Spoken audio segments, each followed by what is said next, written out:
আজকের সাবজেক্ট হচ্ছে মাইগ্রেশন এবং ফুড। যারা আমরা এখানে সেটেল, যারা এখানে প্রথম আসছে এবং ফুড কি করে আমাদের প্রভাবিত করে। মোদি একটা কোন খাবার নিয়ে আমরা আলোচনা করবো? আমরা কি মেন খাবার নেবো নাকি জল খাবার নেবো নাকি কি ধরনের সব খাবার নেবো? আজকে জল নিয়ে সব খাবার নিয়ে আলোচনা করি। তাহলে এবার আমার প্রথম প্রশ্ন যে আমাদের খাবার বলতে আমাদের দেশের কি স্মৃতি মনে হয়? খাবার বলতে একে একে যদি বলি তাহলে খাবার বলতে দুপুর সকালে একটা করে উদাহরণ দাও। সকালে জল খাবার, দুপুরে খাবার, রাতের দাদা আমরা রুটি আর আলু ভাজা, মেনলি আলু ভাজা না আলু ভাজা আমি ডিম খেতাম, ডিম ভাজি ভালো করতে। ডিম কোথায় পাবো? পয়সা ছিল এখানে হচ্ছে ডিমের থেকে সবজির দাম আরো বেশি। হ্যাঁ এখানে যে সবজি খাই কারণ ওইটাই এনজয় করি। আর তোমার ব্রেকফাস্ট কি? দাদা সকালবেলা ছিল হচ্ছে রুটি, তারপর হচ্ছে ডিম আর সবজি। আর এখানে এসেছে আমরা খাচ্ছি দুধ, সিরিয়াল, তারপরে ডিম। কোনোদিন দুধও খাইনি, সিরিয়ালও খাইনি, মাঝে মাঝে ফ্রুটস খাওয়া হয়, যেটা আমি বাংলাদেশে বসে একদম পছন্দ করি। না ফ্রুটস। আচ্ছা সিময় আমার হচ্ছে দাদা বাংলাদেশে থাকতেও আমার দেশি ব্রেকফাস্ট আমার পছন্দ ছিল না, কেন জানি না। আমাদের ব্রিটিশ ব্রেকফাস্ট এরকম ছিল, ব্যাপারটা হচ্ছে অন্যরকম। মানে আমার বাবাও হচ্ছে রুটি, সবজি, ডিম, হেলদি খাবার ব্রেকফাস্ট একদম। আমার ওটা খুব একঘেয়ে লাগতো, এই জন্য আমি হচ্ছে আলাদা করে ওই বাটার ব্রেড, মানে ওই ব্রিটিশ ব্রেকফাস্ট যেটা, হ্যাঁ মোটামুটি ওইটাই বাটার ব্রেড ডিম খেতে গুড সৌরভ। আমি মোটামুটি সবই প্রত্যেক বেলায় ভাত খাইতাম, নরমালি ভাত, আর মাঝে মাঝে রুটি পরোটা, ডিম দিয়ে রুটি পরোটা, ভাত খেতাম, সাথে আলু ভর্তা, ডিম ভাজি, ডাল।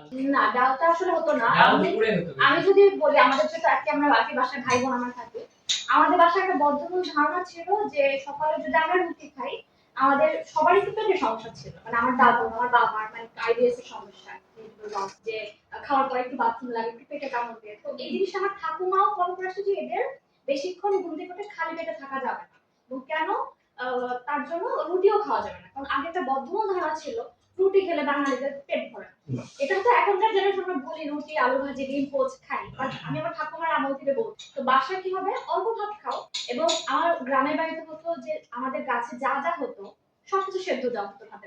আর আমাদের বাসায় আমরা যখন শহরে থাকি আমার মাও সেটা কি করে ওই বেগুন, আলু, ডিম, অথবা ডিমটা আলাদা রেখে বেগুন, আলু ভাতের মধ্যে দিয়ে, ভাত এতটুকু নেই, ভর্তা এতটুকু নেই, ডিমটা ভেজে দিল কোনোদিন সেদ্ধ দিল, ঘি দিয়ে ওটা খেতাম। তো আলটিমেটলি কিন্তু যদি পলিটিক্সটা করে ওই দুটার রুটিরই সমান হয়, একটু ভাত ভর্তা দিয়ে খেলে। আর আমি মাঝে আবার একটু যখন মেডিকেলে পড়ি, নতুন নতুন আমার একটু এদিক সেদিক নজর যাচ্ছে, হ্যাঁ আমি কিন্তু ভাত খাবো না, আমি শুধু দুটা ডিম সিদ্ধ খাবো বিস্কিট দিয়ে। মাঝে কিছুদিন আমি এই কাজ করছি, যে তখন আমার বলতো এই সকালবেলা এত অল্প খেলে তো হয় না। তখন আমারও বুদ্ধি অত ছিল না, আমি দুটা ডিম সিদ্ধ আর দুটা বিস্কিট খাচ্ছি। কিন্তু পরে যত দিন গেল বুঝলাম যে আসলে সকালে খেতে হয় রাজার মতো, দুপুরে হচ্ছে প্রজার মতো, আর রাতে হচ্ছে ভিখারির মতো। এটা যদি বিশ্লেষণ করা যায় তাহলে এটা একটা হেলদি ডায়েটই হয়। তো এটা এখন বুঝছি, আমি এখন আমার বাসাও সেটা ট্রাই করি। সকালে ভাত রুটির সাথে দুটা ডিম পোস্ট, ভাতটা একটু কম হয় কারণ আমি এতও পারি না। আচ্ছা এখনটা ধরে রাখো, আমরা আসছি। আচ্ছা এখনটা ব্রেকফাস্টের সেশন। আচ্ছা বৌদি ব্রেকফাস্ট এখন সকালে না ছোটবেলায় রুটি আর আলু চচ্চড়ি। রুটি আর চচ্চড়ি।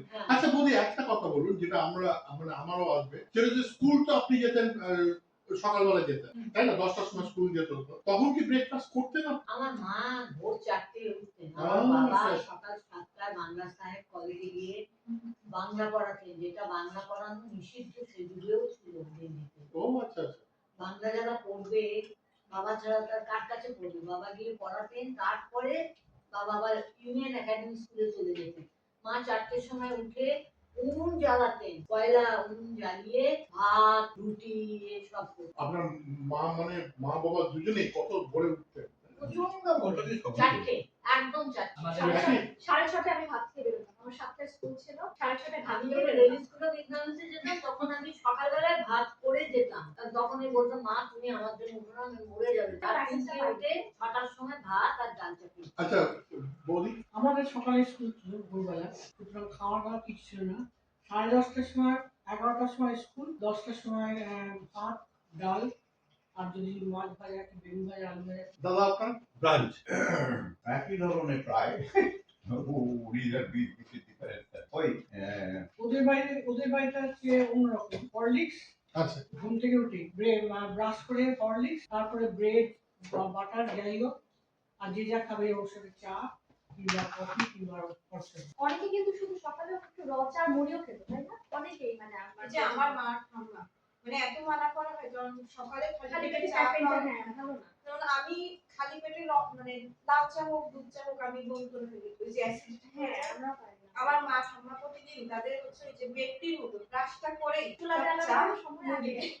বাবা আপনি বলুন আপনার কি খাওয়া আপনি খাওয়াটা তো দিয়েছি করবো না এই এখন এখন আমি তো খুব খারাপ খেতাম বলা যাবে না যাই না, যাক, আমি একবার নিম্ন মধ্যবিত্ত বাড়ির তো নিম্ন মধ্যবিত্ত বাড়ির মেনু সাধারণত গ্রামের দিকে মুড়ি মুড়ি এবং আমাদের মুড়ি ছিল না, কারণ মুড়ি কিনতে হতো। দিল্লিতে একটু আগে আমরা মুড়ি নিজে বাড়িতে করে নিতাম চার বাজে গিয়ে আর মুড়ির সঙ্গে ওটাও গ্রামের ইয়ে খাবার আখের গুড় গুড় বা ঝোলা গুড় বা পাটালি গুড় এটা আর মুড়ি আর খুব যদি একটু ভালো হতো তবে দুধ মুড়ি দুধ দুধ মুড়ি ওইও অনেক সময় হতো। ওই মুরগি মিশিয়ে ওই মুড়িটা একটু উপরতে হবে একটু কয়েক দামটা বেশি আর তাহলে আর আরেকটু ওপরে হলে চিড়ে চিড়ে চিড়ে চিড়ে আর খুবই রোববারে সফেদ চিকেতে হলে রুটি আলু চচ্চড়ি ওটা একটু খুবই ওপর Fancy খাবার। আগে একটু fancy খাবার। দাদা কোনো ফেনা ভাত খেয়েছো? আমরা দুপুরে ভাত খেতাম না, কিবা পেতাম কেন না, ভাত? স্কুলে তো ভাড়া ভাত ভাত? হয় না, ফেনা ভাত ফিরে এসে মানে ভাতের যে মাঠটা আছে না, হ্যাঁ হ্যাঁ ওটা ফেলতাম। আমি মনে হয় খেয়েছি কিন্তু পরিষ্কার মানে কমন আমরা ওটা সকালে মাঝে মাঝে খাওয়া হতো। কারণ যে আঠা আঠা হ্যাঁ কারণ আমাদের সময় অ্যাকচুয়ালি আমরা সরকারি আমার বাবা সরকারি কাজ করতেন তো আমাদের স্কুল ছিল সকালে তারপরে প্রাইমারি স্কুলের পরবর্তীকালে 10টা থেকে স্কুল শুরু হতো তো আমিও একবারই খেতাম ভাত খেয়ে স্কুলে চলে যেতাম কিন্তু ছুটির দিনে আমরা খেতাম রুটি তরকারি ওটা লাক্সারি। লাক্সারি ছিল রোববারে রোববারে অথবা শনিবারে কারণ স্কুল শনিবার ছুটি আর থাকতো আমাদের রোববারে একটা করে ডিম পেতাম আমরা, সেদিন উৎসব, আমরা ভাই কিন্তু বোনেরা রোববারে খাচ্ছি। বাঙালিরা সাধারণত মাংস খেত। হ্যাঁ, মানে ওই ছুটিতে। হ্যাঁ ওই সকালে মুরগির কথা ডিম না, বলছি। ওটা হাঁসের সকালে ডিম। মুরগির ডিম বাড়িতে ঢুকবে না। আমরা সকালবেলায় রুটি তরকারি খেতে হ্যাঁ বিয়ে হতো আমাদের সময় তো তোমরা সকালে কি খেতে সকালে ব্রেকফাস্ট করতাম না। দিদি এসেছে তো অনেকক্ষণ ধরে। আমি এটাই ভাবছি দিদি আনসার এটাই হবে আমরা স্কুলে চলে যেতাম, আমার দাদু হচ্ছে 2 টাকা করে দিত। 2 টাকা করে, হ্যাঁ।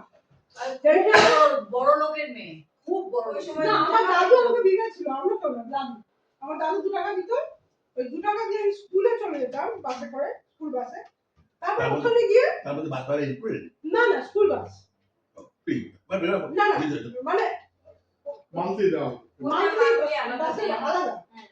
তো ওই 2 পাউন্ড দিয়ে আমি 2 রুপিস দিয়ে আমি খেতাম হচ্ছে ওখানে স্কুলে খেতাম চপ, এটা সেটা, এই স্কুলে ক্যান্টিন ছিল স্কুলে ক্যান্টিন।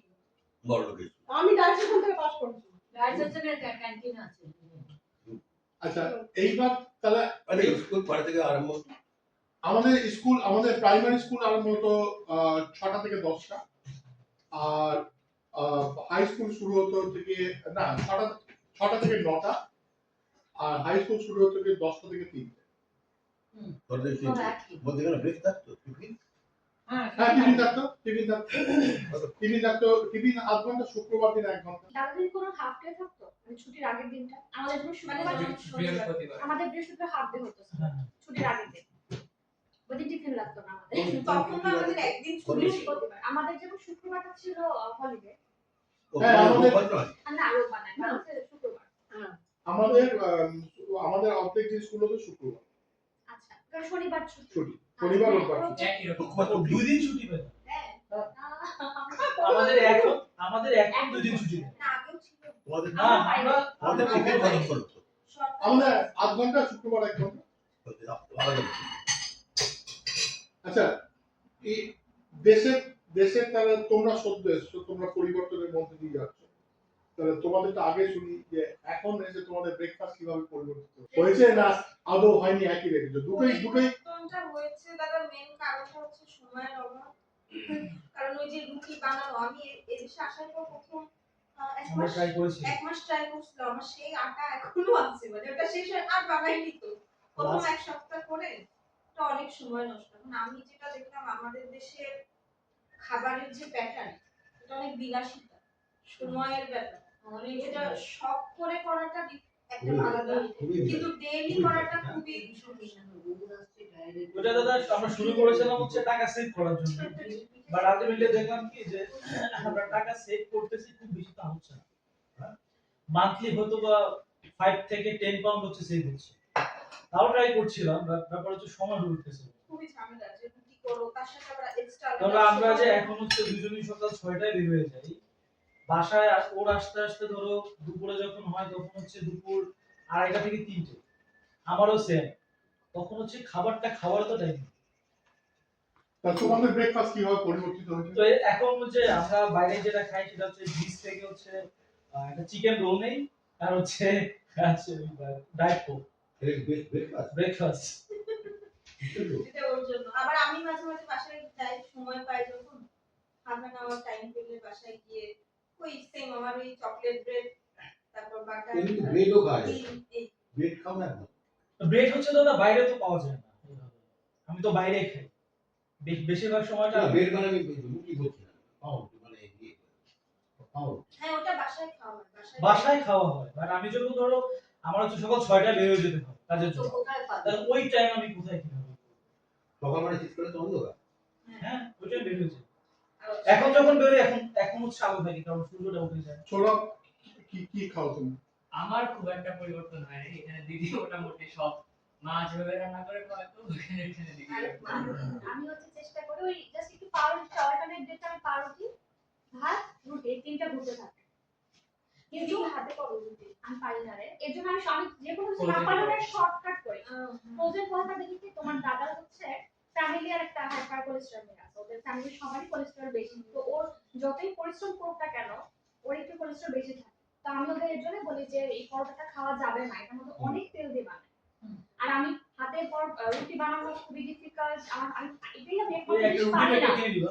না না আমি এর জন্য শর্টকাট কি করে গোলা রুটি বানাই। ওয়াও, এটা খুবই ভালো, এটা খুবই ভালো। শর্টকাট আমার সবকিছু যেটা পারবো না সেটা অল্টারনেটিভ সেটা বের করতে হবে। গোলা রুটি অথবা আগের দিন আমি ভাতটা রেখে দিই, অথবা ওই যে ব্রিওশ পাউরুটি যেটা একটা পাওয়া যায় না, ওইটা সৌরভের খুব পছন্দ, একটু মিষ্টি মিষ্টি থাকে, ওইটা ডিম দিয়ে। ব্রেড টেস্ট আছে, বাকি ওগুলো খাওয়া যেমন আজকে সৌরভ সকালবেলা ভাত খেয়েছে, হ্যাঁ আমি সব দুজনই আমরা আজকে ভাত খেয়েছি। তাহলে তুমি খেয়েছো ভাত খেয়েছো বললে বেগুনের ভর্তা খেয়েছো, না না আজকে ডিম ভাজি খেয়েছি। ডিম ভাজা খেয়েছো। ডিম ভাজা আর অমলেট। একই জিনিস আমরা ভাজাটাকে অমলেট বলি। আবার কালকে একটু মাংস রান্না মামলেট করবো। বলো না এটা এবার। হ্যাঁ মামলেট ওই তো গুলো হ্যাঁ, মামলেট বলে, মামলেট অনেক। হ্যাঁ ওরা ওখানে balance, অমলেট বলা হয়। আমারটা একদম balance। আমার তো ওই ডায়াবেটিসের জন্য তো কিছুই খাই না, ব্রেকফাস্ট মানে 3টে রাইভিটা চায় ডিপ করে খাই। কিন্তু ওষুধ খেতে হবে আপনার তাহলে পরিবর্তন হয়েছে হচ্ছে গিয়ে ডিউ টু যে সকালবেলায়, মধুমেহ। হ্যাঁ কিন্তু আরো জিনিস হচ্ছে যে সকালবেলা আপনি যে বানিয়ে খাবার খেতে সেটা এখন আর করেন না সেটা করতে পারি না, তো কি খাবো, কোন খাবারটা খাবো না, সকালে ভাত খাওয়া উচিত নয়। নিশ্চয়ই।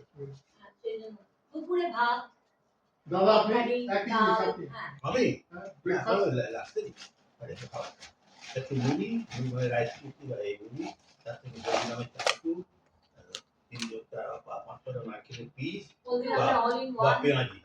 এখানে খান আপনি? হ্যাঁ প্রতিদিন প্রতিদিন প্রতিদিন সকালে। হ্যাঁ বাহ, হলদিরামে মুড়ি ওই আমি লাগছে বিরিয়ানি কোথা থেকে পান আপনি? পেঁয়াজি মাঝে মাঝে দোকান আছে, পুজোর দোকান আছে। হ্যাঁ বাবা, আমি তো প্রতি সপ্তাহে একবার দুবার করে যাচ্ছি। দাদা আপনি সত্যি এইবার আজকে ব্রেকফাস্টে মানে দাদা আমি বলতে দিতে পারবো না। আমি দেশে বদলাইনি, বাংলা বা ইংরেজি বলাতে বদলাইনি, কোনো কিছুতে বদলাইনি। আর রাত্রিবেলায় টর্টিলাকে রুটি মনে করি, ইটালিয়ান রুটি। না, হ্যাঁ ওটা গরম করে একটু খাই একদম। আর আমার ড্রেস হলো এখনো বদলাইনি, লুঙ্গি আর পৈঠা। আপনি রাতে কি খান? আচ্ছা রাতে ওই যে টর্টিলা আর তরকারি ডাল থাকে। তাড়াতাড়ি একটু শক্ত হয়ে যায়, তাই না দিদি? মানে খুব দ্রুত খেয়ে ফেলতে হয়, মানে মানে গরম করে গরম হ্যাঁ, করার হ্যাঁ। সাথে সাথে না, আমি আমার গরম এদেশে করে 45 বছর হলো, 3 মিনিট একটা পরিবর্তন হয়। আপনার রাতের খাবার কি? মাইক্রোওয়েভে 3 মিনিট। আমার রাতের খাবার সাধারণত ব্রেড, চেষ্টা করছি, একটু but বাটার শক্ত দিয়ে হয়েছে। একটা কষ্ট আপেল, লাগে বা একটা পেঁয়াজ সব ওইগুলো খাই। আর ইয়ে দুধ। আর ফলের মধ্যে পেঁয়াজ লেবু পেঁয়াজ ফলটা খায়। আমি একটু কলাটা রাখি। আর এই আপেল খায়, আমি আপেল খাই। আপেল না, খায় বা আমার লেবু। হাজবেন্ড ভালো জিনিস খাবে না, ওকে আমি কলাটা ওই স্মুদির মধ্যে দিই, আপেলটা ছুলে দেই মানে একদম, তাও খাবে না। আমি একটু আম এনে দিই, আম তো ঠিকই খাবে না আপেল আমি খাই তো না। কিন্তু আপেল তুলে দাও কি আমার ব্যাপার জানি না। খেতে চায় না দাদা। আপেল আচ্ছা, কেউ কি অনেকেই খায় না। ছাতু খেয়ে দেখছেন? আমি হ্যাঁ, আমি খাই। ছাতুতে প্রচুর প্রোটিন আছে। তুমি যদি এক গ্লাস জলেতে ছাতু মিশিয়ে খুব সুন্দর করে নুন দিয়ে খাও, সারাদিন পেটটা তোমার ঠান্ডা থাকে। পেট ভর্তি থাকে। এবং আরেকটা পেটের দিকে ফুলেছে। পেটটা ফুলা, হ্যাঁ ফুলে যাবে, তোমার পেটে ভর্তি ফিলিংস দেবে, মুড়ির মতো পড়ে না। না না আরেকটা হচ্ছে ছাতু তুমি মেখে, কলকাতাতে এখনো বিক্রি হয় ছাতু মাখা, এরকম করে একটা তোমাকে আলু ভাতের মতো দলা দেবে, হ্যাঁ, ওটা পেঁয়াজ দিয়ে মেখে দেবে, আচ্ছা হ্যাঁ নোনতা সরি, একটা না মিষ্টি হয় যে গুড় নারকেল বাট আমরা ওটা হচ্ছে এজ ডেজার্ট হিসেবে ট্রিট করি। আমরা হ্যাঁ, ওটাকে আমরা ভুদ্দা বলি। কলা দিয়ে আর আম দিয়ে আমরা ওটাকে ভুদ্দা বলি। মা যেটা খাতো ওটার সাথে গুড়, কলা দিয়ে আম দিয়ে চিনি দিয়ে মানে স্পেশাল হচ্ছে বাটালি দুটো গল্প বিষয়। বলি। হ্যাঁ excellent। যেটা শুনে তোমাদের মানে স্তম্ভিত হয়ে যাবে। আমার বাবা তখন গত হয়েছেন, আমার মা বললেন যে আমার সেজু ভাইকে বললেন তুই চল আমার সঙ্গে গয়ায়, ওকে পিণ্ডদান করতে হবে নেক্সট ইয়ার আর কি, ফলোইং ইয়ার। তো সব গেল ওরা, ছোট ভাই যায়নি, ছোট ভাই যাওয়া উচিত ছিল, ওর শরীর খারাপ, যেতে পারলো না। তো আমার সেজু ভাই আর ও গেল, আর আমার মেজদাও গেলেন, মেজদা নিচে নেই। তো ওখানে কি হলো, সেদিন ছিল একাদশী, একাদশী মানে হরিব্রত, সেদিন নির্জলা, কোনো কিছু খাওয়া চলবে না। তো পুরোহিত বললো প্রেতকেও তো আমরা দিতে পারবো না, আজ তো নির্জলা একাদশী। তো ও একটা জিনিস বললো যে ছাতু দিতে পারে। কি হলো, ওরা আমার বাবাকে ছাতু দিল, মানে যে পিণ্ডদানের ছাতু হলো। সকালবেলা ভোরবেলা আমার ছোট ভাই দিল্লিতে দেখলো গালে 5 আঙুলের দাগ। রাগে ছিল তো। বলে ছাতু ওরে, দিয়েছিস ছাতু আমাকে, দিবি আমাকে? আমার পেটে হজম হবে? তুই তো জানতিস। কেন 5 আঙুলের দাগ, গালে মিথ্যা কথা বলছি। না আমি বিশ্বাস করি এটা অন্য সাপেক্ষে, কিন্তু এটা বিশ্বাস করি এটা হতে পারে। ওইরকম চর ও এখনো বলে, মানে উনি কি feel করে- সারা জীবনে উনি কি ফিল করেছিলেন? হ্যাঁ, না এসে দেখ, ও জাস্ট ঘুমোচ্ছে, পুরো ঘুম নয় কিন্তু আধ ঘুমে, সকালবেলা দেখছে বাবা এসে দাঁড়ালেন, দিয়ে বললেন যে গয়ায় কেন যাচ্ছেন, আর ছাতু দিয়েছিস তোরা আমাকে, তোরা জানিস আমার পেটে ব্যথা করে, এক চর 5 আঙুলের দাগ উঠে দেখে, ও তো হাও হাও করে কাঁদছে সকালবেলায় 5 আঙুলের। সেজন্য ছাতুর গল্পটা তোমাদের বলা, ওটা সত্যি, ছাতু করা কিন্তু ছাতু গুড় দিয়ে খেতে খুব ভালো। ভালো। ছাতু বিভিন্ন তো না মুড়ি দিয়েও খাই আমি। মুড়ি ডেজার্টটাও খালি মুড়ি মুড়ি? ছিটিয়ে যদি খাওয়া যায়। আমরা তো নোনতা খাই, আমরা কলকাতায় আমরা যেটা খেতাম ও তো শরবতের মতো খেত, আর আমাদের বাড়িতে সব রকমই চলতো খাওয়া দাওয়া। তো আমার মেজো কাকা ছাতু নিয়ে আসতো, মাখানো ছাতু, সেই ছাতুতে আচার দেওয়া থাকতো, অনেকটা আমের আচার সাইডে, অনেকটা পেঁয়াজ আর কাঁচা লঙ্কা দেওয়া থাকতো, আর ভালো করে ছাতু নোনতা মাখা।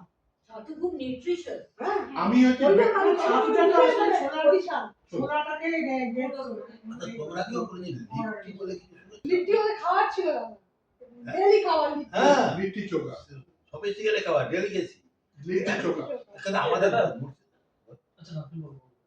আমাদের মুর্শিদাবাদটা এমন একটা জায়গা বা দুনিয়া, 8 মাইল দূরে বিহার, 8 মাইল দূরে বাংলাদেশ, মানে একটা মিক্সড কালচারে আমরা বড় হয়েছি। আর Mixed খাবার। মিক্স খাবার ও মিক্স কালচার। আমরা 15 আগস্ট স্বাধীনতা পাইনি, আমাদের অনেক কষ্ট করে 18 আগস্ট পেয়েছি।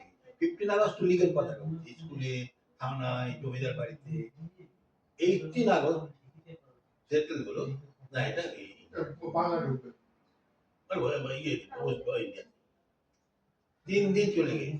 ইন আদার ওয়ার্ডস আমাদের খাবারের কোনো পরিবর্তন এই পরিবারের হয়নি। রাতে সেই একটা টটিলা, তরকারি, ডাল, এই সাধারণ যেরকম দিল্লিতে এখন বৌদি রুটিটা করতে পারি না।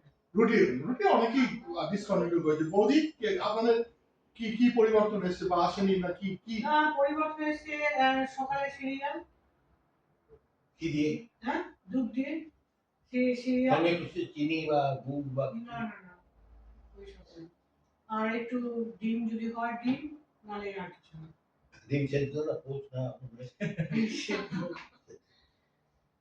সেদ্ধটাই ভালো। লাইট একদম হেলদি লাইট হ্যাঁ।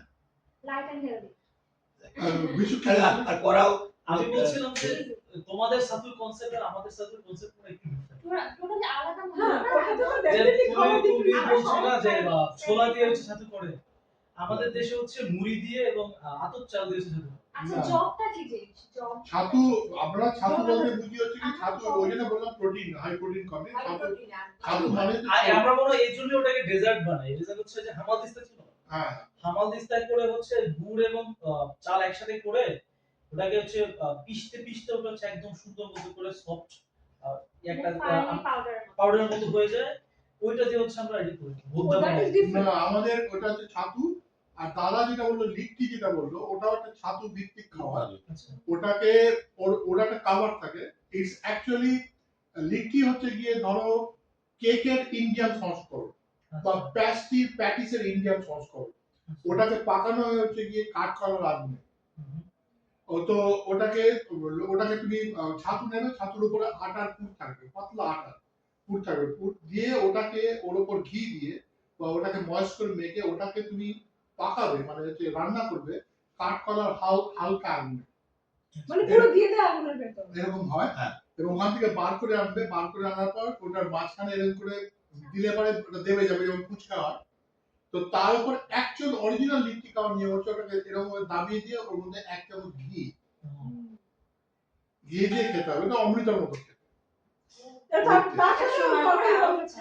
এটা কিছুটা কি দাদা রাজস্থানে যে খাবারের সাথে মিলে হ্যাঁ, হ্যাঁ, হ্যাঁ। প্রসেসটা হলো বাটি চুরমা বাটি চুরমা বাটি চুরমা হ্যাঁ আগুনের বাটি মধ্যে ওটা দিয়ে দেয় বাটি চুরমাতে একই জিনিস কিন্তু লিট্টিটা টিপিক্যাল বিহারি খাবার লিট্টিটা লিট্টি বিহারের সঙ্গে পশ্চিমবঙ্গের অদ্ভুত মিল আছে বিহারের মানুষ আর পশ্চিমবঙ্গের মানুষের খাবারটা প্রায় এক কারণ হচ্ছে মানে পাশাপাশি বর্ডার স্টেট প্রায় একই খাবার ডিফারেন্স বলতে বোঝানো হচ্ছে শুধুমাত্র বিহারে সবজিটা কম খাওয়া হয় কারণ রুক্ষ জায়গা সবজি গ্রিন কম হয় মাংস মাছের প্রিপারেশন একই একটু তুলনামূলকভাবে ঝালটা বেশি দেওয়া হয় সবজিটা কম খায় ছাতুটা কলাটা এটা বেশি খায় কিন্তু পশ্চিমবঙ্গে সবজিটা বেশি যেহেতু ফলনটা বেশি শস্য হয়। শ্যামলা দেশ, মাছ খায় মাছ খায় বিহারে মাছ খায় কত খায় বিহারে মাছ পেলে খায় বিহারে পমফ্রেট মাছ খায় তারপরে রুই মাছ খায়। রুই মাছ খায় চাবিয়ে খায় ইলিশ খায় ইলিশ মাছ খায় ইলিশ খায় বিহারে? হ্যাঁ, ইলিশ কম খায় কেন খাবো না এ দাদা ওইখানে প্রধান ভাষা কি বাংলা? বিহারে ভোজপুরি বিহারে দেহাতি ভাষা মৈথিলি দেহাতি ভাষা মানে ডিফারেন্ট একটা ভাষা।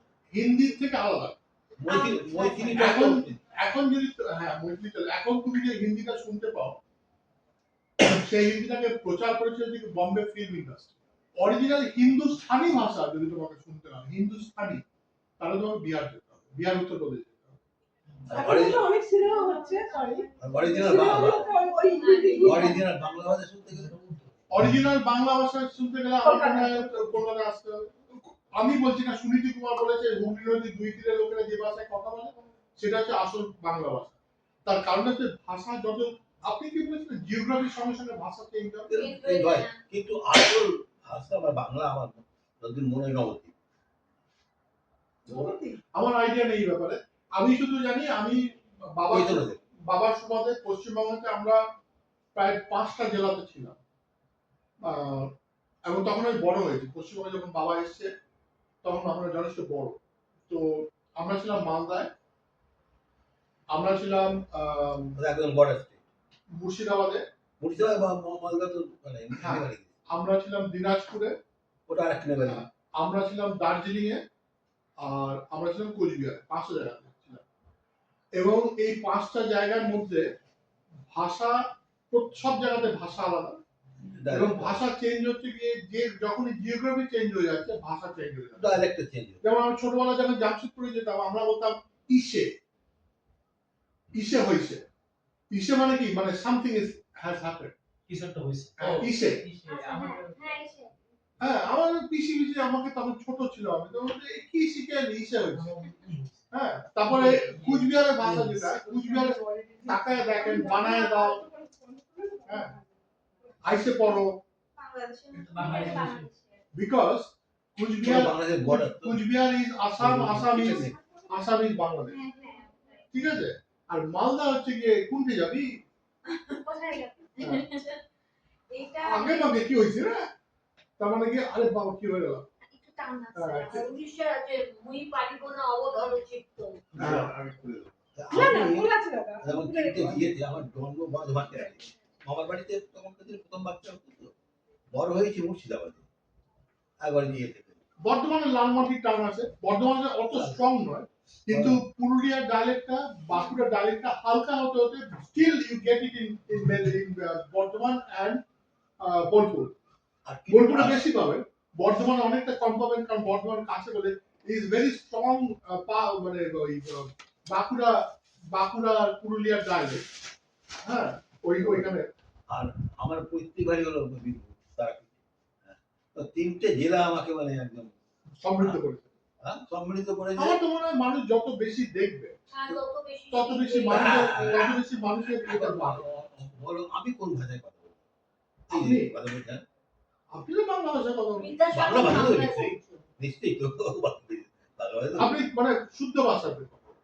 শুদ্ধ ভাষা বলতে আমরা তো সেটা আমাকে আমি অনেক আসিয়া বলতো। ছিলাম, ইটস ইন্টারেস্টিং থিং, দাদার কথা থেকে এখানে কে কে আছে চিঠিতে সাধু ভাষা ইউজ করেছে?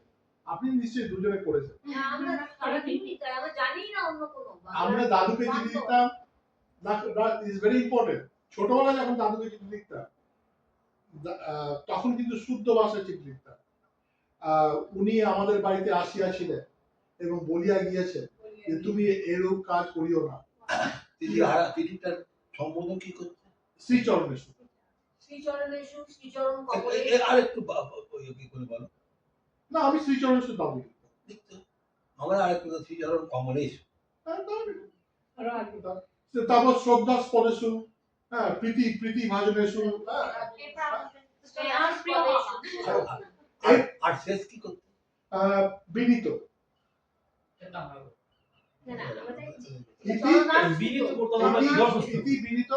হ্যাঁ, দাদু was just my friend, নাহলে তুমি আশীর্বাদ প্রার্থী, স্নেহাশিস স্নেহাশিস, আশীর্বাদ প্রার্থী, অমুক তমুক। The transition happened, ছোটবেলাতে এটা লিখতে শুরু করলাম, পোস্টকার্ড। তো যখন আমি ল পড়তে গেলাম, তখন কিন্তু অজান্তেই কখন সাধু ভাষাটা চলে গেল, নিজেই চলে এলো। এবং এই ট্রানজিশনটা সচেতন ভাবে আমি করিনি। দাদু কেমন আছো? আমি ভালো আছি, হ্যাঁ, যাওয়ার কথা ভাবছি, কবে যাবো ঠিক নেই। কিন্তু তখন আমরা লিখছি প্রণাম। হ্যাঁ, শ্রীচরণেশ্বর প্রণাম থেকেই থেকে গেছে, শ্রীচরণেশ্বর প্রণামটা তো লিখেছিল। তো তোমরা কে কবে লাস্ট বাংলা চিঠি লিখেছো? বাংলা চিঠি লিখেছি আমি, এবং কাকে লিখেছো? বাবাকে লিখেছি 2001 সালে, 25 বছর হয়ে গেছে। 25 বছর। সেটা মানে ওয়েস্ট বেঙ্গল থেকে ভারতবর্ষ না, এখান থেকে লিখেছি বাবাকে, পশ্চিম। ওইটাই শেষ। আমার বাবা এবং শুধু তাই না, আমার শ্বশুর মশাই প্রত্যেক মাসে একখানা করে চিঠি লিখতেন। এই চিঠিগুলো এখনো আছে বাংলায় লেখা। এবং আমার বাবা এবং আমার মা প্রতি মাসে একটি করে চিঠি লিখতেন। আমাদের বাড়িতে তাই, আমার বাবা মা একটা করে চিঠি লিখবেনই। আর তোমরা কোনোদিন কেউ ইন্ডিয়া থেকে বা তোমাদের বাংলা বিদেশে চিঠি লিখেছো? হ্যাঁ, এয়ারমেলে লিখেছি। এয়ারমেলে তো লিখেছি। এয়ারমেল ওটা কিনতে হতো মানে এনভেলপের মতো। সবুজ রঙের বড় এনভেলপ ছিল, একটা ছোট্ট ফ্লাইটের চিঠি দেওয়া, মানে প্লেনের ছবি দেওয়া থাকে। হ্যাঁ, আমার জেঠু থাকতেন এখানে, তো আমি ভুলে এসেছি না। জেঠুকে আমি চিঠি লিখেছি। ওটা আটকে গেল তো জেঠুকে আমি চিঠি লিখেছি, জেঠু কেমন আছো, এই সমস্ত ব্যাপার জেঠুকে চিঠি লিখেছি। এখানে আছে আমাদের চিঠি লেখা শুধুমাত্র আমার মামা থাকে ইন্ডিয়ায়, মুর্শিদাবাদে। তো কোথায়? আমার মুর্শিদাবাদে? হ্যাঁ, কোথায়? আমি না কখনো যাইনি, আমি ইন্ডিয়াতে অনেকবার গেছি কিন্তু মামার ওখানে যাইনি, কারণ মামার ওখানে অনেক দূরে, কলকাতা থেকে মুর্শিদাবাদ ট্রেনে তার অনেক, রেগুলারই দিতাম। মানে হ্যাঁ, আমরা কত যে দিতে? 4 ঘন্টা। আমার ওখানে আমার মামার তুমি 4 ঘন্টা বলছো, তোমার আমলে ছিল। আমার সময় ছিল গোটা রাত্রি। ও, রবি প্রতিষ্ঠা সাথে গয়া প্যাসেঞ্জার যাচ্ছে ঠিক ঠিক না, আমি বলছি নর্থ বেঙ্গল স্টেট ট্রান্সপোর্ট। বাসে নর্থ বেঙ্গল আমার প্রথম বিয়ে করে গেছি। আমসকেতেও বহরমপুরে। আমার মামুনি যে পিসি কাকারা সব বহরমপুরে থাকেন, আমার মামা হচ্ছে মুর্শিদাবাদ। তুমি জিজ্ঞেস করো তো বহরমপুরে মুর্শিদাবাদের বাবা। হ্যাঁ ওটাই বলতেছি যে ওরাও কাছাকাছি থাকে, কিন্তু আমাদের যাওয়া হয় ও না। মানে উনি থাকেন মুর্শিদাবাদ শহরে, হ্যাঁ মুর্শিদাবাদ ডিস্ট্রিক্টে নয়, মুর্শিদাবাদ শহরটাই মুর্শিদাবাদ ডিস্ট্রিক্টে।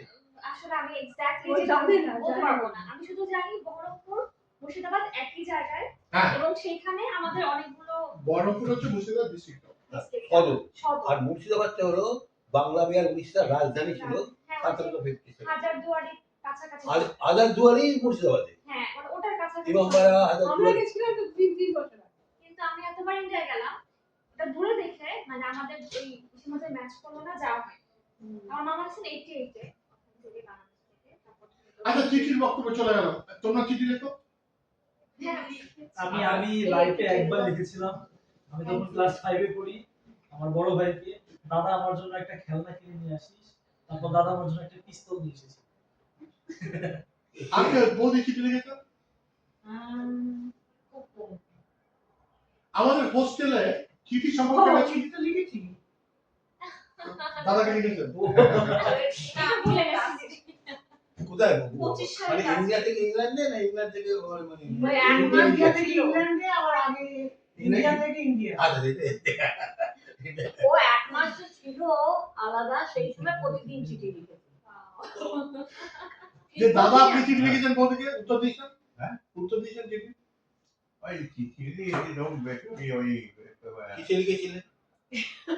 কোন মানে ল্যাঙ্গুয়েজ? ইমেল বাংলাতে। বাংলা খাওয়া ইমেল? না না তখন না, তখন চিঠি লিখেছেন। শুধু চিঠি। না না ইমেল বলতে লিখেছিলেন না, এখানকার কি বলে যেন এয়ারম্যান। বেরোর নামে লিখেছিলেন প্রেয়সী। দাদার বাড়ি কোথায়? প্রেয়সী। দাদার বাড়ি কোথায় দাদা? এইটা বলি মানে গান ফ্যাক্টরি বাংলা আর বন্ধু নিয়ে।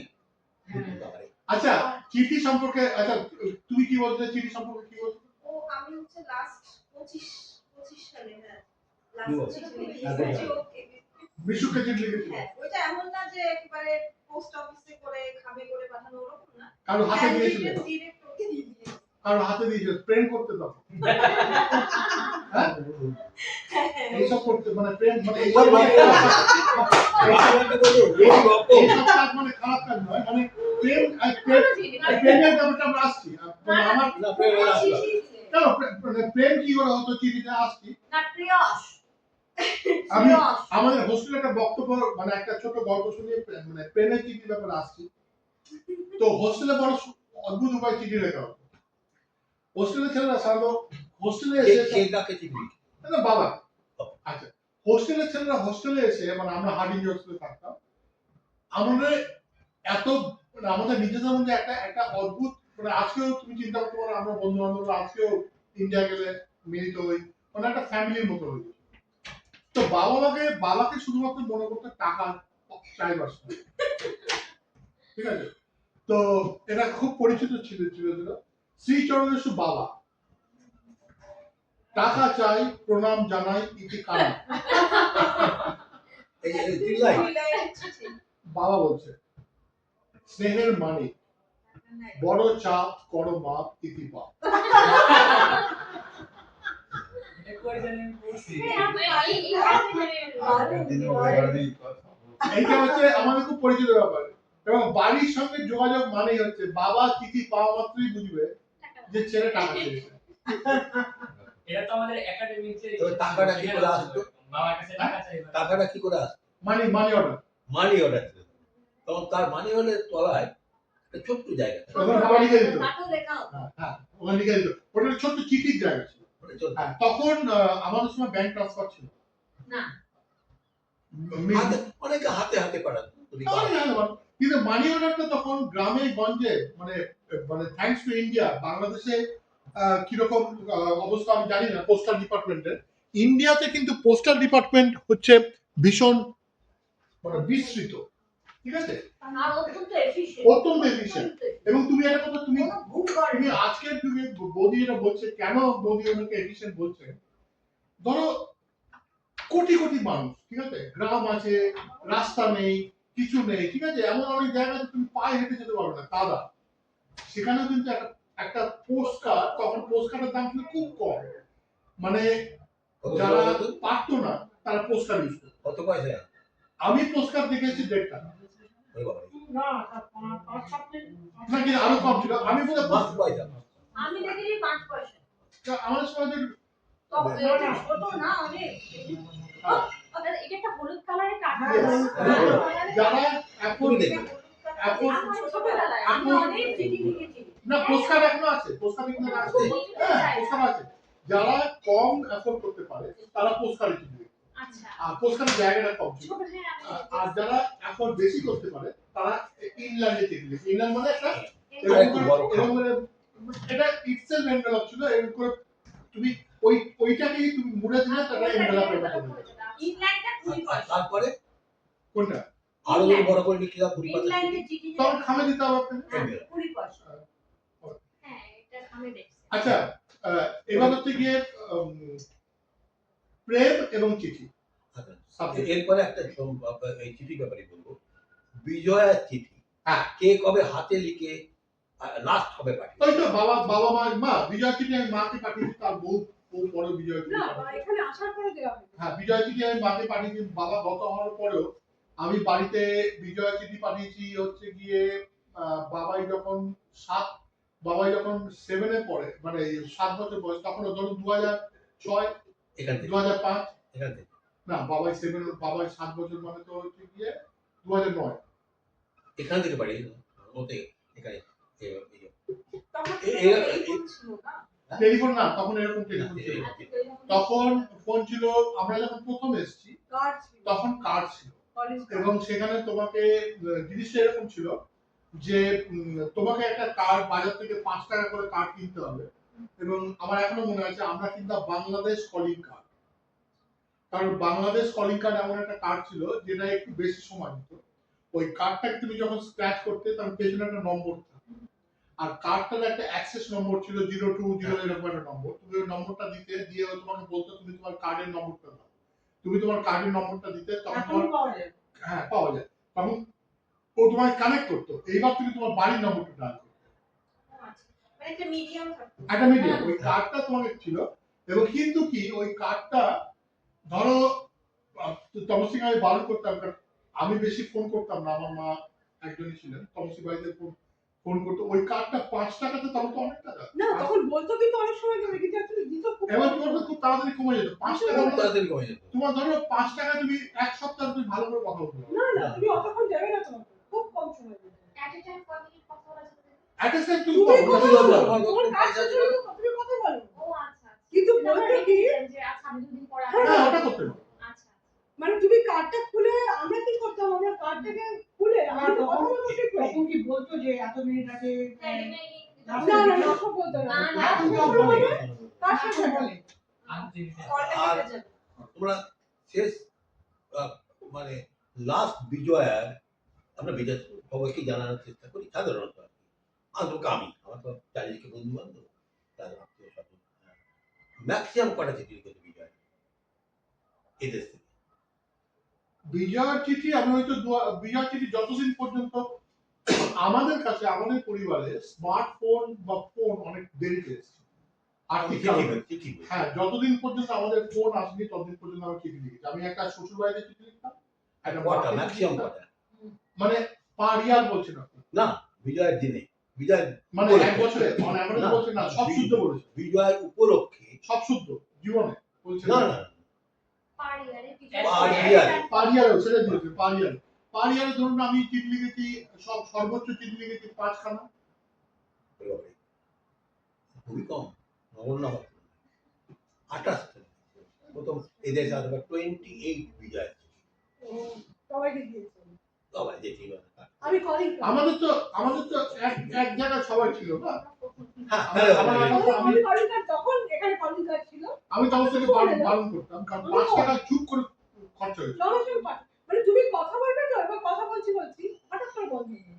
কিন্তু 28টা চিঠি লেখা মানে হাতে লেখা কি কঠিন, ফোন করে এবং সময় যাবে একটু। খুব কঠিন। চিঠি দেওয়া গুরুত্বপূর্ণ অধ্যায়, প্রেম এবং চিঠি। এটা কিন্তু অস্বীকার হতে পারে না। প্রেম এবং চিঠি। প্রেম এবং চিঠি প্রেম কি কেউ চিঠি দিয়ে করতো? অনেক বাপ ফাটিয়ে চিঠি লিখতো, দাঁড়া। দাদার এক্সপেরিয়েন্স অনেক বেশি হ্যাঁ, আমার experience না, আমি লোকে দেখেছি। আচ্ছা আচ্ছা, বি অনেস্ট, হ্যাঁ। আচ্ছা, সৌরভ প্রেম করেছো? ওরা তো তোমাকে কোনো বয়স হয়নি। হ্যাঁ ওটা বয়স প্রেম করেছো অথবা প্রেমে পড়েছো? সৌরভ এখনো ছোট বাচ্চা। আরে না না সব কিছু পারে ফেলেছো ও কিছু করে করেনি এখনো। খুব পার্সোনাল। আচ্ছা ঠিক আছে, তোমাদের দিদি দুজনকে আছে নাকি মনে হয়? তোমাদের দুজনকে বলছি, আমি তো বলি ও তো বন্ধুর মতো হবে। আমি তোমাদের দুজনকে বলছি যে তোমরা তোমরা চিঠিটাকে কিভাবে ইউজ করেছো প্রেমের জন্য? কি বলো? চিঠিটাকে প্রেমের জন্য কিভাবে ইউজ করেছো? ইউজ বলতে দাদা আসলে সত্যি কথা এই যে চিঠিটা একটা তুমি অনলাইন শপিং নস্টালজিক একটা ব্যাপার। হ্যাঁ।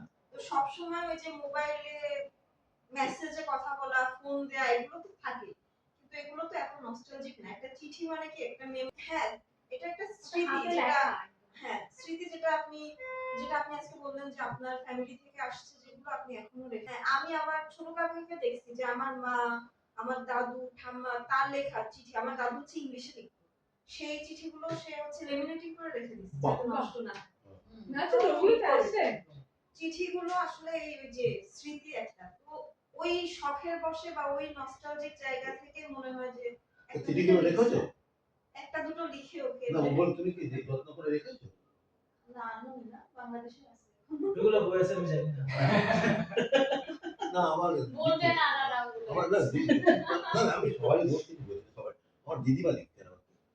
না না, প্রেম এবং চিঠি, দিদিমা বলে। প্রেম এবং চিঠি। আমি করিনি কোনোদিন। আমাদের তো অ্যারেঞ্জ ম্যারেজ। না সেখানে না, অ্যারেঞ্জ ম্যারেজে তো প্রেম হয়। আপনার ম্যারেজ তো হয়নি? আমাদের ম্যারেজ হয়েছে। না সেটাই তো বলছি, চিঠির আদান প্রদান কিরকম না ছিল? না না প্রেমের আচ্ছা বিয়ের পরে হ্যাঁ সেটা লিখতাম।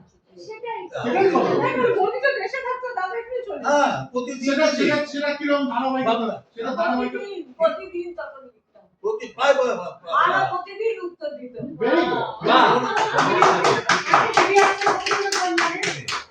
একটা চাকরি তখন ব্রিটেন ওয়াজ ভেরি প্রতি মুহূর্তে হাউস খাট মানে মেন সেন্টার, তাড়াতাড়ি এসে চিঠিটা দিয়ে যেত। মানে আজকে আপনার সারাদিনে কি করলেন লিখে দেন। হ্যাঁ কি খেলাম কি খেলাম সেটা বড় চিঠি অসাধারণ। পুরো এরোগ্রামের বড় বড় চিঠি।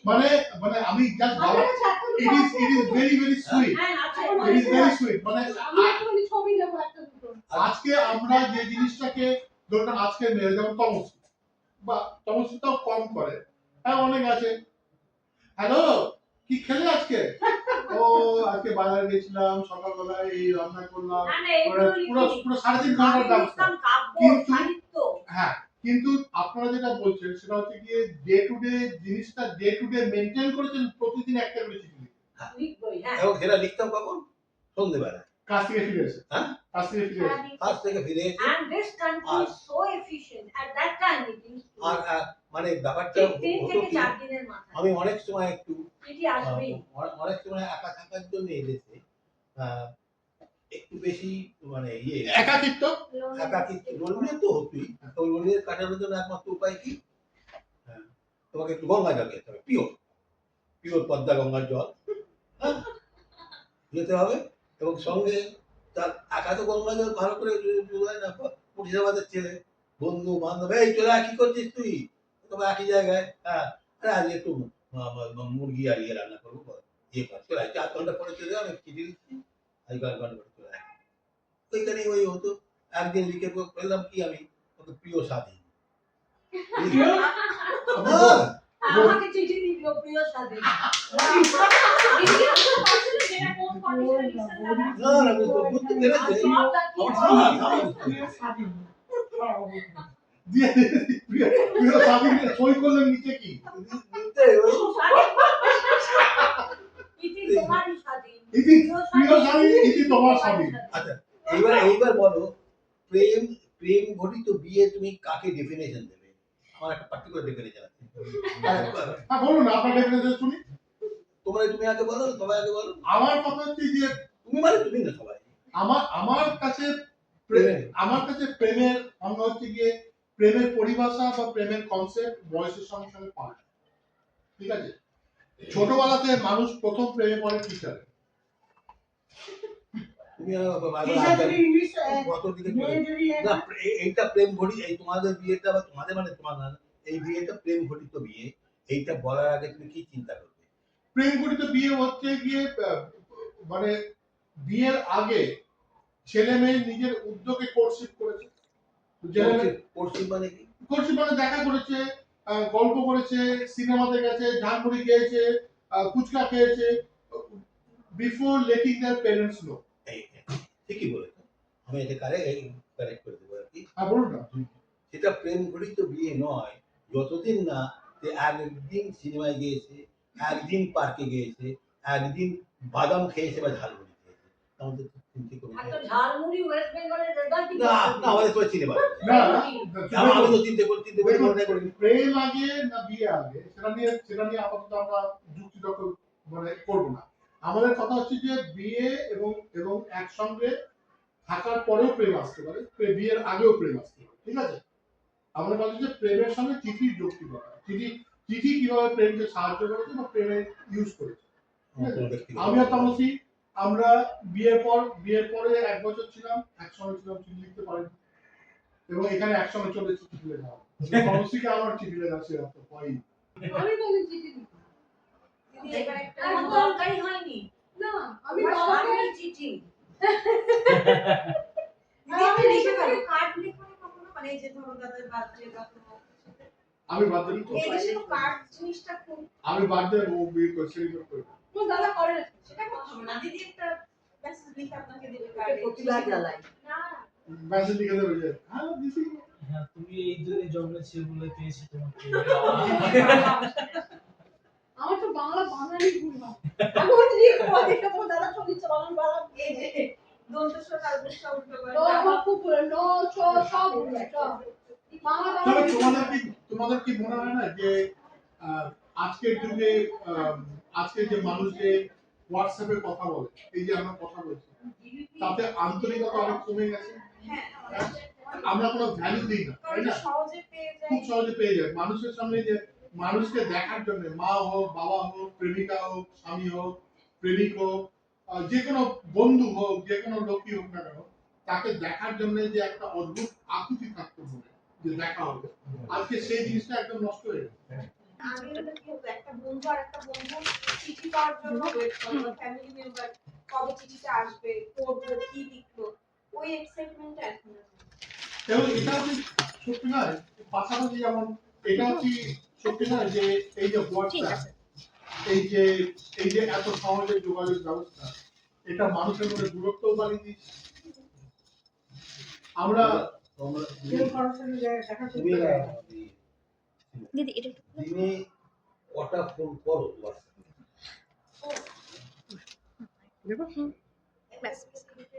4টে কল আমি মাস্ট করি, সেটা হচ্ছে আমি যত ব্যস্ত থাকি, একটা হচ্ছে আমার বাবা, আমার মা, আমার শাশুড়ি মা আর আমার খালা।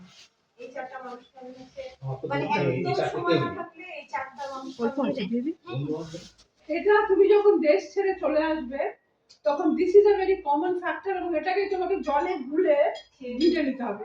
দ্যাটস দ্য ওয়ে, হ্যাঁ, দ্যাটস দ্য ওয়ে। এটা কোনো মানে এটা there is no argument or there is acceptance or there is no neglect. এটা তবে এটা ঠিক বিশু, আমি তোমায় বলবো, আমি এদেশে দাদা আমার থেকে বেশি এই জিনিসটা দাদা বৌদি মেনটেন করেন, আপনারা হয়তো করেন। আমি এখানে 25 বছর থাকার পরে বলছি যে একটা সময় আসবে যখন কিন্তু তোমার জন্য তুমি তোমার স্কুলের বন্ধুদের অভাব অনুভব করবে, ওরা কিন্তু করবে না তোমার অভাব। না কারণ কি জানো, ওরা কিন্তু 5 জন হয়, তুমি করবে, আমি করবো, আমরা দুজনে একটা, এবং স্কুলের যে বন্ধুত্ব তুমি করেছো তার রিপ্লেসমেন্ট কোনোদিন হবে না। এটা হয় না। তোমার স্কুলের বন্ধু কি আছে? হ্যাঁ, তোমার থাকবে। যোগাযোগ তো আমারও আছে, বাট ওই যে আমার একটাও স্কুলের বন্ধু সবাই ও বড়। সবাই আমার 8 ঘন্টা 10টা তাদের সঙ্গে গত বছরও কথা বলি। আমরা নিজেদের বড় যে একটাও নেই। আর কলেজ বন্ধু যারা আছে, আমার ঠিক। যেমন আমাকে আপনি বিশ্বাস করবেন না, আমার শ্বশুর বাড়িতে আমাকে কেউ ফোন করে না, আমার বাপের বাড়িতে কেউ ফোন করে না। না, আমার শ্বশুর বাড়ির যত খবর সবাই যদি দরকার পড়ে আমাকে ফোন করে বলে, তবে সেই খবরটা জানিস কি, আমি তাদেরকে খবর দিই, এত দূরে না তাহলে হচ্ছে খুব যোগাযোগ হয়। সবার যোগাযোগ। শুধু ঠিকানা নম্বর এর কাছে আমার সাথে সবার যোগাযোগ থাকবে। সেটা আমি আমার নিজের আমার আমার নাম বলে হয়ে আমার গেছিল দরকার। Internet telephone directory. আমার দরকার। প্রতিদিন ব্রেক টাইমে ওই 4টা কল আমি নিজে হ্যাঁ, হ্যাঁ। আমার দরকার আমি করছি। আমার সবার সাথে তুমি যোগাযোগ আছে। সকালে ঘুম থেকে উঠে আগে নিজের স্বামীর সঙ্গে কথা বলো না হোয়াটসঅ্যাপে কথা বলো না কোনটা আগে আমার সাথে ঝগড়া করে। শুধু বাই বলি, সেটা হচ্ছে সকালে প্রথম কাজ সকালে ঘুম থেকে উঠে প্রথম ওয়ার্ড হচ্ছে বলি, বাই। শোনো, পরে মানে ওর কল থাকে আমার 6টায়, আমার থাকে 6:30। তো ও একটু আগে বের হয়, আমি 10 মিনিট পরে বের হই। তো 10টা মিনিট আমি একটু ঘুম চোখে থাকি। প্রথম কথা হচ্ছে যে বাই। না কিন্তু হোয়াটসঅ্যাপ দেখো না সকালে উঠে? না ফোন দেখার টাইম নেই। কণিকা জিজ্ঞেস পাবে, কণিকা হ্যাঁ দাদা। সৌরভকে চিঠি লিখেছো? সৌরভ আর আমি তো আমাদের পরিচয় হচ্ছে সেম হসপিটালে কাজ করতে যাই। তারপরে তো আমাদের বাসা একই জায়গায়। তারপরে বিয়ে হয়ে গেছে। তারপর একসাথে মানে দূরে থাকা হয়নি। চিঠি লেখা মানে কি না হয়? হসপিটালে হ্যান্ড ওভার দেওয়ার সময় লিখে দিছি কিছু ওটা যদি ধরা যায়, অথবা আমি কার্ড দিতে পছন্দ করি ওর বার্থডেতে আমাদের অ্যানিভার্সারিতে। আমি যে একটু কার্ডে আমার হাতে লেখা তোমাদের বাড়ি আর জায়গায় হ্যাঁ তো হসপিটালে চিঠি দিতে হ্যাঁ ওই যে লিখে যে হ্যান্ড ওভার থাকতো না যে যেটা আমার হয়েছে, এটা তো একশো। আমি যে সেম পেশেন্ট, লাস্ট দিন ও করে গেল রাত্রে, পরের দিন সকালে আমার, আমি গিয়ে দেখি হ্যান্ড ওভার নোটে নিচে লেখা মিশু রায়। ওটা তোমাদের থাকতো। কি পাশাপাশি বাড়ি? হ্যাঁ আচ্ছা ওদের আমাদের বাড়িটা কি দাদা, আমরা ফরিদপুর শহরে, আমার বাবা তো মানে ট্রান্সফারের চাকরি ছিল, আমার বাবা প্রফেসর ছিলেন, মানে রিটায়ারমেন্ট হয়ে গেছেন। তো আমাদের বেসিক্যালি মানিকগঞ্জ হচ্ছে আমাদের হোম ডিস্ট্রিক্ট, ঢাকার পাশে যেটা মানিকগঞ্জ, ওখানে আমার দাদু বাড়ি প্রত্যেকটা। কিন্তু আমার বাবার ফার্স্ট পোস্টিং ছিল সিলেট, তারপরে মানিকগঞ্জ, তারপরে ফরিদপুর। ফরিদপুর হচ্ছে পদ্মার এই পার, মানিকগঞ্জ পদ্মার এক পারে, ফরিদপুর পদ্মার এক পারে। ওখানে যখন আমরা আসলাম তখন আমি ক্লাস 4 থেকে পড়ে উঠি, তখন আমি ফরিদপুর আসছি। এবং জায়গাটা এত সুন্দর, জেলাটা এত সুদিং, এত কমফোর্টেবল সবকিছু। এবং আমার বাবা হচ্ছে আমার বোর্ড এক্সামের সময় একবার ট্রান্সফার হলো, আমি যখন বোর্ড এক্সাম দিতে যাই তখন উনি বললো যে না আমি এখন ওর স্কুল চেঞ্জ করবো না, তুমি চেষ্টা করে বাবা পরবর্তী ট্রান্সফারটা ওইখানেই নিলেন, মানে প্রমোশনটা যখন অ্যাসোসিয়েট প্রফেসর হলেন যখন। তো ওই যে থেকে গেল। তোর বাবা টিচিং লাইনে? হ্যাঁ আমার বাবা কোন সাবজেক্ট? কেমিস্ট্রি। তো তারপরে ভালো লেগে গেল। এরপরে বাবা সব কলিগরা মিলে বললো যে চলেন দাদা আমরা তাহলে সব কলিগরা আছে তারা মিলে একটা জায়গা কিনে আমরা একটা বিল্ডিং বানাই। তো ওইটা করলো, কারণ হচ্ছে তারা চাচ্ছিল যে সবাই সেম একসঙ্গে থাকবে এবং প্রফেশনটা যেন সেম হয়, চাকরি বা কাজের ব্যাপারটা সেম হতে হবে, এটাই মেইন প্রায়োরিটি ছিল। তো তারা সবাই নির্ঝঞ্ঝাট মানুষ, তারা একসাথে বাড়ি করলো। তো সেইভাবে আমরা এখন ফরিদপুরের মানুষ। এদিকে আমার মেডিকেল কলেজও ফরিদপুর, আমার স্কুলিং, কলেজ, মেডিকেল কলেজ, চাকরি, বিয়ে সব ফরিদপুর। হ্যাঁ, আর এর জন্য আমরা বলি যে আমি সেমি লোকাল। কলেজ যখন বলতো দাঁড়া করায় যে ওরিয়েন্টেশনের সময় বলো তুমি কোন, তোমার হোম ডিস্ট্রিক্ট কোথায়, আমি মতো আমি সেমি লোকাল, মানে আমি এখানেই বাট আমার হোম ডিস্ট্রিক্টে যাই। তো আমি হলে থাকতে পারিনি মেডিকেলের সময়ও। আমি আমার সব ফ্রেন্ডদের নিয়ে সব ঘুরে দেখাতাম যে এটা নিউ মার্কেট, এখানে তোরা এটা করতে পারবি। ওদের হোস্টেলে জলের সমস্যা না, আমার বাসায় এসে স্নান করতো। তো আমি ছিলাম ওদের সার্ভাইভার, লোকাল সার্ভাইভার। আর এদিকে ঢাকা শহর ক্যাপিটাল সিটি, ওখানে আমার মামা বাড়ি, মামারা থাকেন।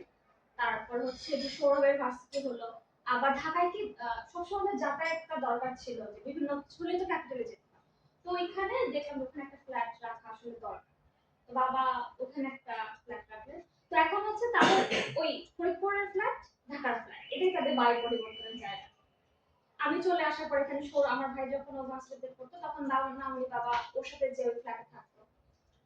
ও যখন চলে আসলো আমি বললাম যে তোমরা এখানে ভালো লাগবে না, কারণ ঢাকা হচ্ছে খুবই যান্ত্রিক লাইফ। ফরিদপুরের ফ্ল্যাটে সন্ধ্যার পরে সবাইকে ইন্টারভিউ ফোন দেয়, দাদা চল করে আসে, আমরা সবাই গল্প করবো ছাদে। বাবা হচ্ছে সবার সিনিয়র, হ্যাঁ সবার সিনিয়র ওখানে সভাপতি। তো তাকে সবাই ডেকে বলতো যে স্যার আসেন। তো ওখানে যেত। কিন্তু ঢাকায় ব্যাপারটা কি মানে অত পরিচিত ছিল না, একটা ফ্ল্যাট আছে ঠিক আছে, একটা বিল্ডিং, হ্যাঁ। তো আমি এই জন্য বলি তোমরা মোস্টলি ফরিদপুরেই থাকো, ওখানকার বাজার ঘাটে সবাই চেনে। আমি ছোটবেলা থেকে ও মাঝখানে যেতাম, সবাই আমাকে চিনতো, আমার মা বাবার কোনো চিন্তা থাকতো না যে ও যেখানে আসতেছে সবাই ছোটবেলা থেকে ওকে চেনে। তো এই হচ্ছে আমার হোম ডিস্ট্রিক্টের ফরিদপুর। এই যে আমরা সবাই মাইগ্রেট করছি, মাইগ্রেট বলবো, এটা কেন করতে হয়েছে, তা কেন করছিল কি বা এখনো করছে, তা কি জন্য? আমি তো করেছি ফর বেটার ফিউচার। অধিকাংশ কি তাই নয়? সবাই না, your question is absolutely right. পৃথিবীর 100% মাইগ্রেট করে হচ্ছে কি better in future. order to better their situation. ওর মতে, ওর মানে আমার বইয়ের মানে মাইগ্রেশন থিওরিতে পুশ ফ্যাক্টর এবং পুল ফ্যাক্টর কাজ করে। তো তা আমাদের ক্ষেত্রে, প্রত্যেকের ক্ষেত্রে এখানকার পুল ফ্যাক্টরটা বেশি টেনেছিল, তা ইন্ডিয়ার পুশ ফ্যাক্টরটা লাথি মারা। আমার তো মনে হয় আমার মতে আমার এদের সম্পর্কে কোনো আইডিয়া ছিল না, কিন্তু আমার মনে হতো যে তখন আমি যখন ল পাস করেছি 1995 এ, তখন ইন্ডিয়া তখন ওপেন ইকোনমি হয়নি। ইন্ডিয়াতে তখন মনমোহন সিং আসেনি। ইন্ডিয়াতে তখন আপনি যেদিকেই যান সেদিকেই একটা হতাশা এবং একটা গ্লুমি পিকচার ছিল। এবং যেহেতু আমি কলকাতাতে জন্মেছি, বড় হয়েছি, এবং আমার স্বপ্ন ভীষণভাবে নষ্ট হয়েছিল, কারণ হচ্ছে গিয়ে বামপন্থা আমি আঘাত পেয়েছিলাম, যে আমি বুঝতে পেরেছিলাম যে জিনিসটা সাকসেসফুল হতে যায় না। I wanted a change. আমার মনে হয়েছিল যে সারা পৃথিবীতে যে কোনো জায়গায় হচ্ছে বেটার দেন ইন্ডিয়া। কারণ আছে, there is a clause for that. আমার হিন্দিটা ভালো ছিল না, I wasn't able to survive, যেটাকে বলে শুদ্ধ হিন্দি যেটাকে বলে। আমি হিন্দি বলি, হিন্দি জায়গায় বড় হয়েছি, কিন্তু আমাদের বাড়িতে একটা অলিখিত নিয়ম ছিল, আমাদের বাড়িতে হিন্দি বলা ওয়াজ নট অ্যালাউড। কারণ আমার বাড়িতে যারা আমাদের গুরুজন ছিল তারা মনে করতে হিন্দির ভাষাটা হচ্ছে বাড়িতে যারা কর্মচারী তাদের ভাষা, এবং আমাদের ভাষা হচ্ছে ইংরেজি অথবা বাংলা, এবং আমরা বেঙ্গল ক্লাবের ফাউন্ডার ছিলাম জানছেন। তো my written Hindi, my actually Hindi to use in the official circumstances was not pure or perfect. ভারতবর্ষে অন্য কোনো জায়গায় গিয়ে সার্ভাইভ করা আমার পক্ষে কঠিন ছিল because of the clause in Hindi. এছাড়া বম্বেতে গেলে নতুন করে ডিসপ্লেসমেন্ট, গুজরাটে গেলে নতুন করে ডিসপ্লেসমেন্ট, উড়িষ্যায় গেলে নতুন করে। If you go from Calcutta to Mumbai, the hardship is not less or more than if you come from India to UK at that point of time. সেই জন্য আমার মনে হয়েছিল যে আমি ইউকে গেলে, মানে ইন্ডিয়ার কোনো জায়গায় যাওয়ার চাইতে ইউকে যাওয়া। যখন আমি একটা সরকারি জায়গায়, আমি তো মধ্যবিত্ত বাড়ির ছেলে, সরকারি জায়গায় যখন মানে এখন একটা টাকা পেলাম আসার জন্য, তখন আমি মনে করো এখানে যাওয়া। না, এই তুমি অপালাতে আমরা মানে বলছি আর কি, যে চাকরি ওখানে আমি তো পেয়েছি হয়তো, কিন্তু সেই চাকরির থেকে আরো বেটার চাকরি পাবো, বেটার মাইনের চাকরি পাবো কিনা, তাই জন্য এখানে গেছিলাম, বা একটু শিক্ষা দেখতে বা আমরা এসছি, আমরা যে ইকোনমিক মাইগ্রেন্ট, কেউ এসছে জিওগ্রাফিক মাইগ্রেন্ট, যারা দেশ ডুবে যাচ্ছে। বাংলাদেশে অনেক লোক ওখানে খুব দ্রুত বেরোতে যায়, কারণ বাংলাদেশ নিচে চলে যাচ্ছে, ঠিক আছে। কেউ আসছে হচ্ছে গিয়ে যুদ্ধ চলছে, মালয়েশিয়া যারা প্রত্যেকদিন লোকেরা রেপ হচ্ছে, মার্ডার হচ্ছে, তারা এভরিবডি, যেটা বৌদি বললো, প্রত্যেকের জীবনের পেছনে একটা বেটার লাইফের হাতছানি থাকে। আর পুশ ফ্যাক্টর ওয়াজ অপারেটিং। হ্যাঁ। এখন তো পুশ ফ্যাক্টর আরো অপারেট করছে, আরো সাংঘাতিক হচ্ছে। সবাই চলে আসতে চাইছে। আমার মনে হয় পুল ফ্যাক্টরের চাইতে পুল ফ্যাক্টরটা হয়তো আপনাদের ক্ষেত্রে কিছুটা ছিল, এখন যারা মেডিকো এখানে এসছে, কিন্তু আমাদের যারা ডাক্তাররা এখানে আসেনি, কারণ এটা তো সত্যি। কারণ ইন্ডিয়াতে যদি আমি আপনাকে দেখাতে চাই, বৌদি আপনি আসবেন না সিদ্ধান্ত নেওয়ার পেছনে, আপনি তো এই সমস্ত ফ্যাক্টর গুলো তো উপেক্ষা করেছেন। আপনার সুযোগ ছিল আপনার একটাই কারণ, বিকজ হি কেম হিয়ার। না, আপনি তো এখন এসেছেন, কিন্তু তখন আপনি দিনের পর দিন ইন্ডিয়াতে ছিলেন, এবং সেটাও একটা অনেক বড় ফ্যাক্টর। আপনি এখানে কাজ পেয়েছেন, কাজ উপেক্ষা করে আপনি ইন্ডিয়াতে ছিলেন, তাই তো? হ্যাঁ। আপনার ক্ষেত্রে পুশ ফ্যাক্টরটা কাজ করেনি কেন? আমার ক্ষেত্রে এই জন্য কাজ করেনি যে মানে Delhi university was very solicitous to me. আমার দিল্লি স্কুল অফ ইকোনমিক্স সমস্ত প্রফেসররা they were very kind and compassionate towards me. আচ্ছা। ওদের আলাদা দৃষ্টিভঙ্গি ছিল আমার প্রতি, যে এর স্বামী বিদেশে গেছেন সেটেল হতে। আমি তো বলে দিয়েছিলাম যে কোনো চাকরি নেই, 5 বছর ধরে এরকম স্ট্রাগল। তো চাকরি পাওয়া ইন্ডিয়া একাডেমি তার মধ্যে আরো চাকরি আমাকে দিয়েছিলেন, সিনিয়র ইকোনমিস্ট, ব্রিলিয়ান্ট 3 বছর সিনিয়র ইকোনমিস্ট। তাছাড়া সেন্টার ফর সোশ্যাল ডেভেলপমেন্টের সিডিএস, ও তো অ্যাসোসিয়েট প্রফেসর। প্রথমে কোনো ইন্টারভিউ না নিয়েই সব জায়গায় চাকরি। আমার প্রতি জানি না ওদের They were very তাহলে এটা কি বলা খুব অযুক্তি হবে যে যে আপনার ক্ষেত্রে আপনি ইন্ডিয়াতে যে জায়গাটা ছিলেন ইউ ফাউন্ড ইউর স্যাটিসফ্যাকশন হ্যাঁ আমি সেই জন্য আপনার নতুন করে ডিসপ্লেসমেন্টের ইচ্ছা জাগে আমার আত্মবিশ্বাস আমার আত্মসম্মান বোধ কোনো কিছু আহত হয়নি they were very kind to me মানে আমি যা চাইতাম ওর সঙ্গে সঙ্গে করতে তখন তো মনমোহন সিং অমর্ত্য সেনের ডাইরেক্ট নট ইনডাইরেক্ট আর দুজনেই বিশ্ববিখ্যাত মনমোহন সিং এর ছাত্রী তাকে কি অমর্ত্য সেনের ছাত্রী কি বলবে তারা অর্জুন সেনগুপ্ত এই সময় সমস্ত বড় বড় লোক দিল্লি স্কুল অফ ইকোনমিক্সই ছিল মানে সুকুমার চক্রবর্তী একটা ট্রেন্ডই ছিল হ্যাঁ ডাইরেক্ট অমর্ত্য সেন তাই আমাকে বারবার যেতে অনেকে দু একজন ওদের মধ্যে বলেছিলেন যে তুমি আমেরিকায় চলে যাও এক্ষুনি চিঠি লিখে দিচ্ছি হয়ে যাবে কারণ আমার সব বন্ধুদের হয়ে গেছিল সঙ্গে সঙ্গে আই রিসিভ আমেরিকা একটা স্টার্ট ট্রেন্ড ছিল সেই সময় ইকোনমিক্সের presidency college Calcutta university Delhi school London school of economics বা হার্ভার্ড এমআইটি বা হার্ভার্ডে আমি কোনোটাতেই যাইনি আমি কষ্ট করতে পারবো না ভাই আমার কোমরে ব্যথা হয়ে যায় ওই দেশে